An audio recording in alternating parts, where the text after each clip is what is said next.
안녕하세요. 오늘 이 시간에는 맹지에 대하여 알아보기 전에 건축 허가와 개발행위 허가의 차이점을 알아보도록 하겠습니다. 앞으로 필자는 지적도상 맹지, 건축법상 맹지, 개발관련법상 맹지에 대하여 방송을 할 예정인데, 이와 관련된 건축허가와 개발행위 허가에 대하여 먼저 알아보도록 하겠습니다.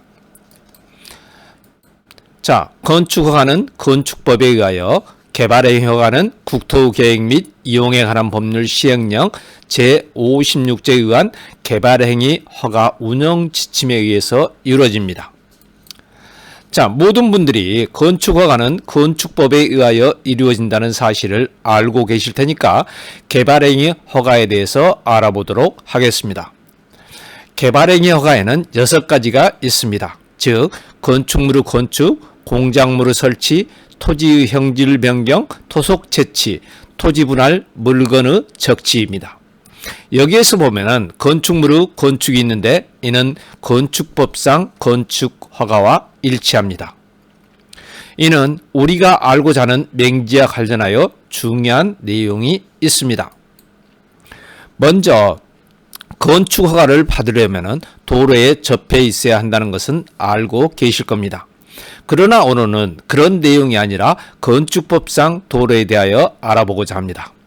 자, 우리가 토지이용계획 확인원을 열람해 보면은 토지이용규제기본법 시행령 제9조 제4항 각호에 해당하는 사항란에 건축법 제2조 제1항 제11호 나목에 따른 도로라고 기재된 것을 볼 수가 있습니다. 자, 건축법을 한번 보도록 하겠습니다.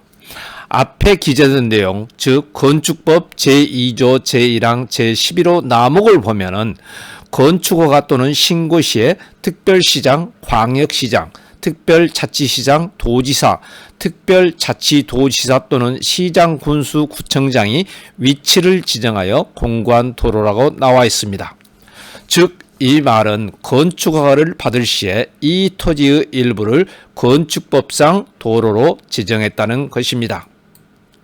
즉, 용인시 기흥구 상하동 259-2번지에 건축허가를 받을 시 시장군수 구청장 등이 이 토지의 일정 부분을 이 토지의 소유자의 동의하에 위치를 지정하여 도로로 지정하여 공고했다는 겁니다. 그렇다면 이렇게 건축법상 도로는 반드시 토지이용계획확인원에 기재가 되어 있을까? 아닙니다. 많은 지자체가 이렇게 기재를 안 한 경우도 있습니다. 그러나 기재를 하지 않았다고 해도 시장, 군수, 구청장이 위치를 지정하여 공고한 도로라는 것은 확실합니다. 자, 이제 건축행정 길라잡이 내용을 보겠습니다. 건축행정 길라잡이는 국토교통부에서 건축행정공무원, 건축사 등 건축관계자들의 실무에 도움을 주고자 만든 건축법령 해설집입니다. 이 내용을 자세히 알고자 하신다면 인터넷에서 검색하시면 PDF 파일을 다운로드 할 수가 있습니다. 여기에서는 건축허가 또는 신고시에 허가권자가 위치를 지정하여 공고한 도로는 건축법상 도로이므로 추후 동도로를 이용하여 건축하거나 신고가 가능하다고 나와 있습니다. 즉, 건축법상 도로로 지정된 도로는 토지 소유자의 승낙 없이 누구나 이용 가능하다는 겁니다. 물론 이 내용은 필자가 집필한 만화로 배우는 맹지 탈출 책자에도 나와 있습니다.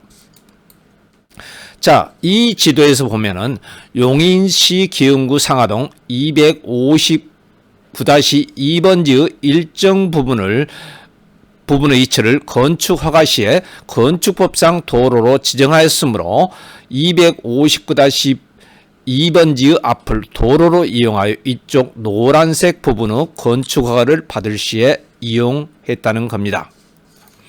자, 그럼 필자는 건축허가와 개발행위 허가를 왜 이렇게 자세히 논하고 있을까요?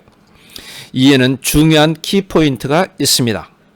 물론 부동산 경매에서도 필요하지만 일상생활에서도 필요한 내용이기 때문입니다. 만약 경매에서 가부 물건이 경매에 나왔을 경우 도로 일이 개인 소유라면 감정평가서나 경매 사이트에는 맹지라고 나오는 경우가 많습니다. 그렇지만은 이성지도로 봤을 경우 정상적인 건축 허가를 얻어서 A가 건축을 했다면 도로 1은 건축법상 도로이고 건축법상 도로는 사용 승낙을 얻지 않고 누구나 사용할 수 있기 때문에 가부 토지를 경락받은 후 건축 허가를 신청하면 건축 허가가 나올 겁니다. 물론 어떤 행정기관에서는 도로 1의 소유자 사용 승낙을 받아오라고 할 수도 있지만은 이를 알고 있는 우리는 전혀 그럴 필요가 없습니다. 그렇지만은 이런 내용을 모르는 사람은 도로 1의 소유자를 찾아가 사정을 하고 많은 금액을 지불하는 경우도 있을 겁니다. 자, 이제 슬슬 마무리를 하겠습니다. 개발행위 허가에는 건축 허가가 포함되어 있습니다. 즉 맹지의 건축 허가를 받았다면 그 맹지의 소유자는 건축법상 도로를 이용했거나 아니면 토지 사용 승낙 등을 통하여 건축 허가를 받았을 겁니다. 그러므로 건축 허가를 받은 토지라면 도로, 즉 짐출입로가 있다는 겁니다. 경매 물건을 보다 보면은 건축허가 들어간 토지 또는 개발행위허가 들어간 토지라고 나와 있는 경우가 있습니다. 필자가 건축허가를 받은 토지는 건축법상 도로가 있을 거니까 맹지가 아니라고 하니까 개발행위허가를 받은 토지도 도로가 있을 거니까 맹지가 아니라고 생각하는 분들이 있습니다. 그러나 이는 큰 착각입니다.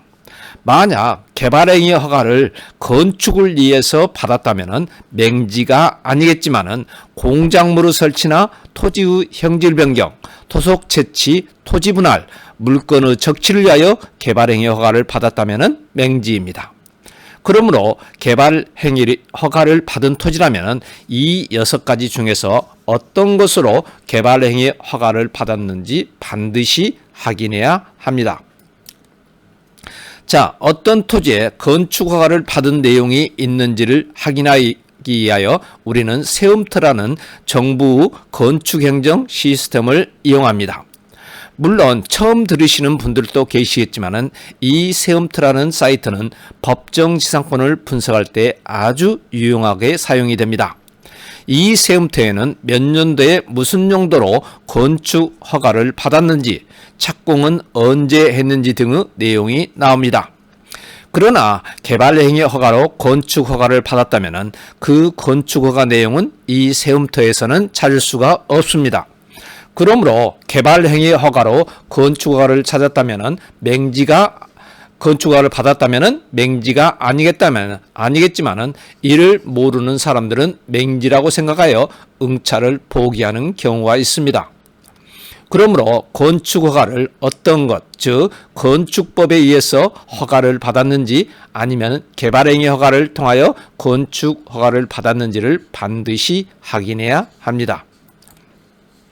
자, 이제 강의를 마치기 전에 건축 허가는 좁은 토지, 개발행위 허가는 넓은 토지라고 우선 생각하시면 되겠고, 우리가 주변에서 많이 볼 수 있는 개발행위 허가는 골프장 등이 있습니다.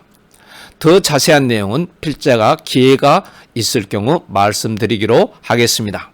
이제 강의를 마치기 전에 세영경매학원에서는 오프라인 강의와 함께 온라인 강의를 진행하고 있습니다. 강의는 매주 화요일과 목요일 일주일에 2번 저녁 7시부터 9시까지입니다. 매 강의는 1시간 동안은 필자가 집필한 책자를 가지고 이론을 공부하고 1시간 동안은 현재 경매가 진행되고 있는 물건 중에서 수익성이 높은 물건 10건에서 15건 정도를 분석하는 시간을 갖고 있습니다. 또한 강의가 끝나면 녹화된 강의 동영상을 각자의 이메일로 보내드리므로 반복적 학습이 가능합니다.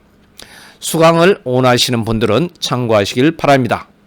자, 오늘 강의는 여기서 마치겠습니다. 감사합니다.